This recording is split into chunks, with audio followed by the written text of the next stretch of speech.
l'hiver arrive. Mais pas vraiment ici en Israël. Mais peu importe où vous êtes, l'arrivée de l'hiver signifie inévitablement beaucoup de temps passé à l'intérieur. Mais n'ayez crainte, car dans cette vidéo, je vais partager avec vous plein de grands projets d'impression 3D fonctionnelle que vous pouvez réaliser pour rester occupé, vous organiser et satisfaire votre besoin de créer tout au long de l'hiver. Nous allons aborder quelques projets d'impression 3D plus grands, qui demandent plus d'engagement, chacun étant fonctionnel à sa manière, pour améliorer votre bureau à domicile, votre espace de travail ou votre organisation. Nous reviendrons même sur certaines de mes idées de projets préférés des vidéos précédentes et je partagerai de nouvelles astuces et conseils que j'ai appris depuis la dernière fois que nous en avons parlé. Ah, et au fait, vous aurez même droit à une mise à jour de la construction du studio et selon ce que j'aurai pu accomplir d'ici la sortie de cette vidéo, peut-être même le dévoilement de mon tout nouvel atelier combiné avec mon espace d'enregistrement. Allons-y!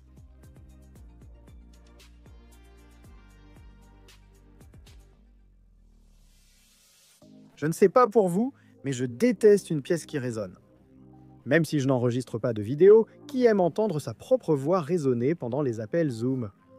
C'est pourquoi le premier projet sur notre liste va être de couvrir mes murs avec des traitements acoustiques imprimés en 3D.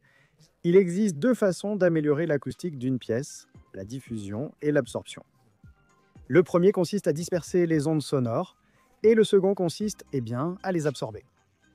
Heureusement, l'impression 3D peut nous aider à atteindre ces objectifs. Commençons par évoquer les panneaux de diffusion 3D imprimés par Widgets. Il y a quelques mois, j'ai vu ces panneaux de diffusion carrés en ligne et j'ai été impressionné. Ce design profite intelligemment du mode vase, en imprimant à la verticale pour économiser à la fois du filament et du temps d'impression. Maintenant, j'adore cette idée, mais je suis aussi fermement convaincu du fait indiscutable que les hexagones sont les meilleurs de tous les dieux.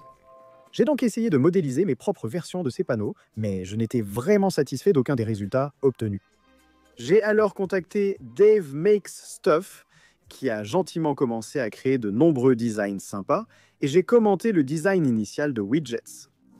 Les créations de Dave étaient impressionnantes. Je mets les liens ci-dessous, mais elles ne répondaient pas à certains de mes besoins, comme je vais l'expliquer.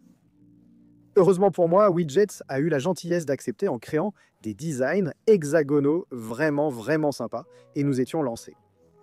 Pour couvrir ce mur, il me fallait environ 4,5 kg de filament. Permettez-moi d'être clair sur un point ici. Je n'ai aucun doute que soit le design original de Jagged, soit les conceptions plus complexes de Dave seraient bien plus efficaces que celle-ci pour diffuser le son. Mais comme je vais utiliser ceci comme arrière-plan pour enregistrer des vidéos, je ne voulais pas avoir autant d'ombre et d'angle vif lorsque j'y dirige la lumière.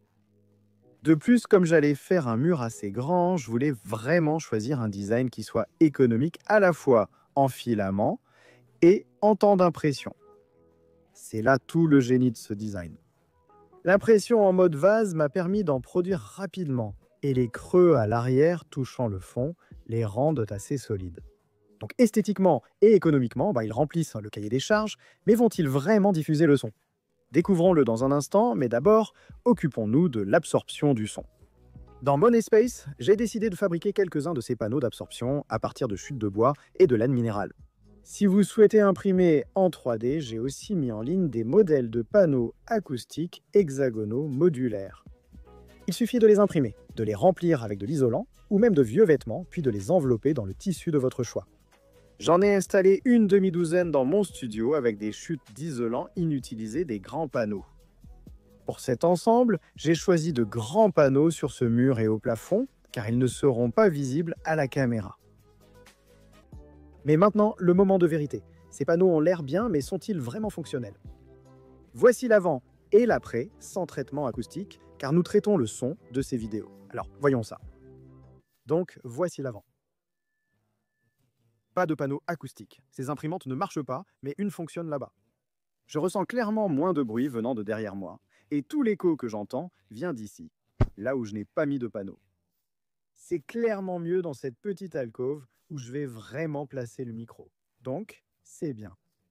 Personnellement, même si ces panneaux ne sont pas aussi performants que des solutions haut de gamme ou celles de Dave, J'adore leur look et j'ai hâte de faire de nombreux timelapses avec eux en fond.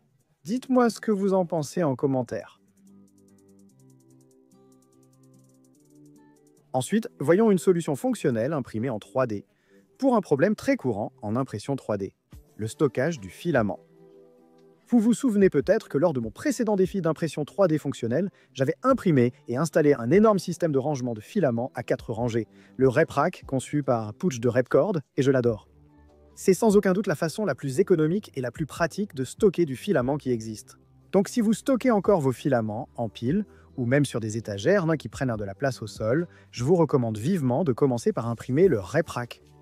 Vous pouvez le faire avec des tasseaux français en bois et des supports découpés au laser, ou tout imprimer en 3D support et tasseaux. Alors que la dernière fois, j'avais utilisé du bois à la fois pour la fixation et les supports, cette fois-ci, je voulais que tout derrière moi soit blanc afin d'absorber les lumières colorées. J'ai donc choisi des tasseaux et des supports 3D imprimés. J'ai préféré ces tringles à rideaux Ikea, malgré le nettoyage, plutôt qu'un conduit pour éviter les reflets en arrière-plan. Je pense que ce support à haltères était vraiment réussi, mais ce n'est pas fini. Vous voyez, l'une des choses que je n'aime pas avec mon support à bobine principale dans l'autre pièce, c'est que je ne peux pas imprimer directement depuis celui-ci, ce qui veut dire que je passe beaucoup de temps à descendre les filaments et à les mettre sur des rouleaux à côté de mes imprimantes. La plupart d'entre vous n'ont pas plus de 160 bobines et 20 imprimantes, donc votre installation ressemble sûrement à cela. Une ou deux imprimantes sur la table, avec quelques bobines de filaments au-dessus. Pour imprimer depuis cette étagère, plusieurs options s'offrent à vous. Si vous voulez faire simple, vous pouvez simplement installer les tiges d'origine de Pooch pour imprimer en 3D directement depuis l'étagère. Comme son nom l'indique, ces tiges profitent simplement de la nature glissante du PETG et elles laissent la bobine glisser. L'inconvénient de cette méthode est que vous passerez beaucoup de temps à tendre le bras pour rembobiner manuellement les bobines de filament. Cela peut aller si vous n'imprimez qu'avec une seule couleur à la fois, mais si vous utilisez un système multimatériaux comme le nouveau Prusa Multimaterial Unit 3 ou ce Physek Enraged Rabbit Carad Feeder sur lequel je travaille, il vous faudra une solution pour rembobiner vos bobines de filament et éviter les nœuds. Petite parenthèse, j'ai en fait envisagé d'ajouter toute une section dans cette vidéo sur le projet ERCF, parce que c'est vraiment un projet amusant à réaliser lors d'une journée pluvieuse. Ou 5, mais je ne sais pas vraiment si cela vous intéresse, d'ajouter une capacité multimatériaux open source à votre propre imprimante 3D. Donc dites-le moi dans les commentaires ci-dessous si je dois faire une vidéo complète à ce sujet, ou simplement en parler dans quelques formats courts. Dans le passé, lors de l'utilisation de ce type de système multimaterial unit, les gens utilisaient toutes sortes de systèmes de tampons, de filaments complexes, comme le Enraged Rabbit Carrot Patch, mais aujourd'hui, il existe des solutions meilleures, plus simples et plus esthétiques. L'une de ces solutions est le RepRack Auto Rewinder de Gerari. L'idée ici est d'avoir un support qui se place soit sur le RepRack, soit même sur une table, et qui maintient deux rouleaux, un à l'avant et un à l'arrière. À l'intérieur, ces rouleaux contiennent une série de ressorts qui s'enroulent les uns après les autres pour stocker de l'énergie sous forme d'énergie de rotation et créer une tension sur le filament. Ensuite, lorsque le filament est relâché ou déchargé, les rouleaux reviennent en arrière, rembobinant votre bobine de filament. Le Bambu Lab AMS Lite rembobine les bobines sans moteur séparé grâce au même principe. Maintenant, j'ai été en contact étroit avec Gerari et il a été vraiment génial pour améliorer ses conceptions. Et je dois dire que ces rouleaux sont vraiment prometteurs. Lui et moi testons en fait plusieurs ajustements et versions différentes. La version originale utilise la glissance du PETG pour que la bobine glisse facilement sur le rouleau une fois enroulée. Mais une autre version plus récente utilise un embrayage à l'extrémité des spires, puis augmente la friction sur le rouleau lui-même en ajoutant du caoutchouc pulvérisable Plastidip sur le rouleau, ce qui permet ainsi aux spires de s'enrouler complètement et repose sur l'embrayage pour permettre la rotation continue. Jusqu'à présent, je pense que je préfère la version sans embrayage, mais heureusement, si vos tolérances sont correctes, vous pouvez simplement passer de l'une à l'autre en retirant toutes les spires et en remplaçant le premier segment. Comme vous pouvez le voir, je n'ai pas encore eu le temps de terminer la programmation de l'ERCF, ni d'imprimer et d'assembler tous ces éléments. Donc, je ne peux pas vous dire à quel point cela fonctionnera bien avec cette configuration, mais je peux dire avec certitude que si vous voulez imprimer directement depuis votre RepRack, que vous ayez ou non une unité multimatériaux, c'est une amélioration bienvenue par rapport aux tiges coulissantes standard. J'adore la façon dont il rembobine automatiquement mon filament et l'empêche de se coincer dans un coin de mon imprimante, donc ça peut valoir le coup d'en imprimer un ou deux, rien que pour les utiliser avec votre RepRack pour cette raison. Petit avertissement, imprimer 10 ou 15 exemplaires, comme moi, prend beaucoup de temps à assembler, peindre et installer toutes les pièces. Comme vraiment de très nombreuses heures. Plus d'heures que je ne veux l'admettre. En plus, ça utilise pas mal d'écrous et de vis M3, alors préparez-vous avant de vous lancer dans ce projet. Mon amour pour le système Gridfinity de Zach Friedman est bien connu, c'est le moins qu'on puisse dire, et nous en avons déjà parlé de nombreuses fois sur cette chaîne. Ma première vidéo sur cette chaîne était une liste d'astuces Gridfinity. Allez la voir ici si ce n'est pas déjà fait. Mais je parle de Gridfinity pour plusieurs raisons. C'est le projet idéal à réaliser en intérieur, car il ne nécessite que des aimants optionnels que je n'utilise jamais. Mais au-delà de ça, comme Gridfinity est un projet entièrement open source, il y a eu beaucoup de mises à jour et d'améliorations depuis ma dernière vidéo. En parlant de système d'organisation imprimé en 3D dont j'ai, je l'avoue, parlé jusqu'à plus soif sur cette chaîne, revenons rapidement sur le mur de rangement en nid d'abeille, car j'ai des leçons durement apprises que je dois partager avec vous tous. Pour ceux d'entre vous qui n'ont pas vu les 2 ou 3 vidéos où je parle de cette installation, l'idée est vraiment simple. C'est un projet open source, entièrement imprimable en 3D sauf les vis pour le mur.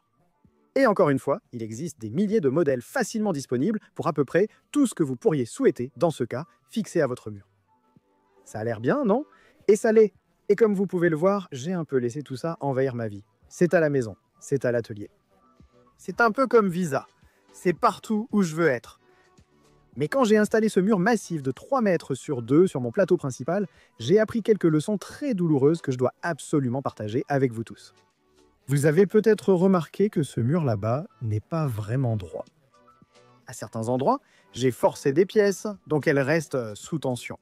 Et au fait, je suis désolé si vous ne l'aviez pas remarqué, parce que maintenant, comme moi, vous ne pourrez plus jamais l'ignorer. Je ne peux pas. Cette inclinaison n'est pas parce que je ne sais pas utiliser un niveau à bulles. C'est parce que percer dans le béton n'est pas une science exacte. Et il y a une certaine imprécision lors de l'installation, soit à cause du jeu, soit à cause des petits espaces laissés lors de la fixation. Finalement, j'ai remarqué cette erreur pendant la construction du mur. Je ne pouvais rien faire, sauf repercer des dizaines de trous dans le béton armé, ce qui aurait entraîné un décalage de quelques millimètres et les aurait fait se confondre avec les trous existants. Écoute, je ne veux pas en parler, d'accord? Alors comment éviter d'être idiot comme moi? Et comment ai-je monté ce mur? Eh bien, c'est en fait très simple. Vous assemblez les pièces à l'avance, ou au moins quelques-unes d'entre elles.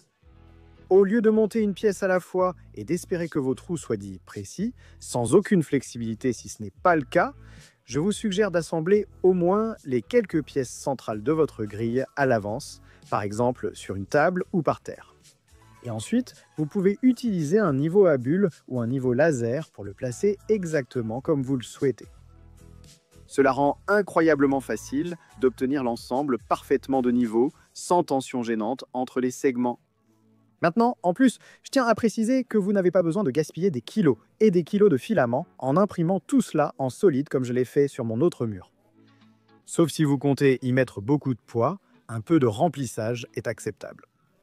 Si vous imprimez en pile comme moi sur une Bambu Lab avec AMS, remplissez les faces supérieures du côté épais pour éviter cet effet. Ou vous pouvez simplement en imprimer un ou deux à la fois pour vous assurer que les faces supérieures sont bien remplies.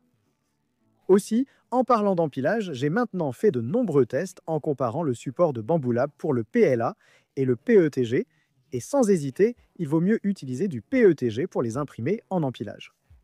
Je peux honnêtement dire que j'enlève encore de petits restes de support PLA collés à mes panneaux, alors que le PETG part généralement en un seul morceau.